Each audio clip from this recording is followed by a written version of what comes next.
Welcome to Tech Bytes and News, your daily roundup of articles featured in Hacker News. Today, we're diving deep into how core Git developers configure their Git, uncovering some hidden gems and potentially game-changing settings. Get ready to optimize your Git workflow.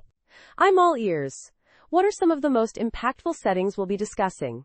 Are we talking about performance boosts or more about workflow changes? Both, actually. We'll cover settings that significantly improve Git's usability and efficiency. Think smarter branch sorting, improved diff algorithms, and streamlined pushing and fetching. We'll even touch on some more niche settings that some might find incredibly useful. Sounds exciting.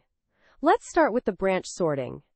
I've always found the default alphabetical order a bit clunky. Exactly.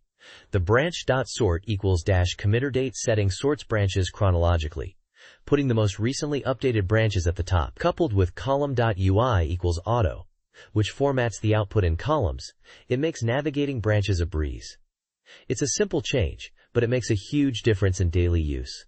I see. And what about the tag.sort equals version, ref name setting?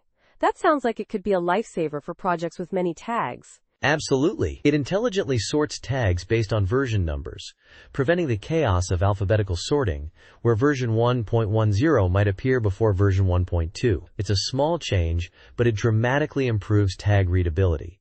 It's one of those things you don't realize you need until you have it. Makes perfect sense.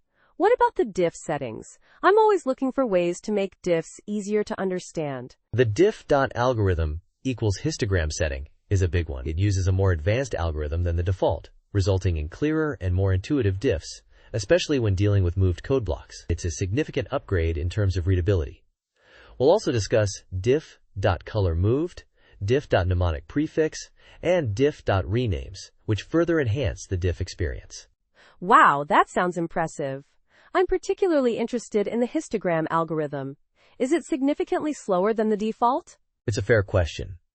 While it's slightly slower, the improvement in readability often outweighs the minimal performance hit.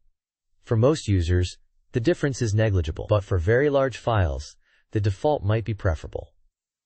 It's a trade-off, but for me, clarity wins. Got it.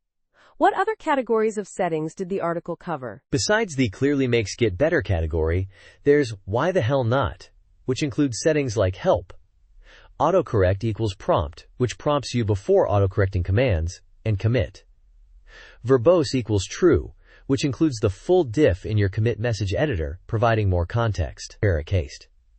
Then there's a matter of taste, which includes more subjective settings like merge. .conflict style equals zdiff3 and pull. .rebase equals true. Interesting. The zdiff3 merge conflict style sounds intriguing.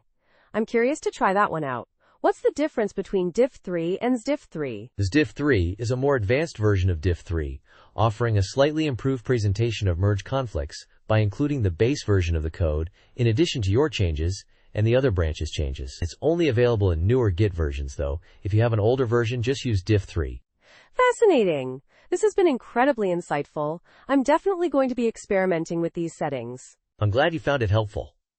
Remember, these are just suggestions, and the best configuration will depend on your individual workflow and preferences. Experiment, find what works best for you, and enjoy a smoother, more efficient Git experience. Thanks for tuning in to Tech Bytes and News. Have a great day, and happy coding. Bye-bye.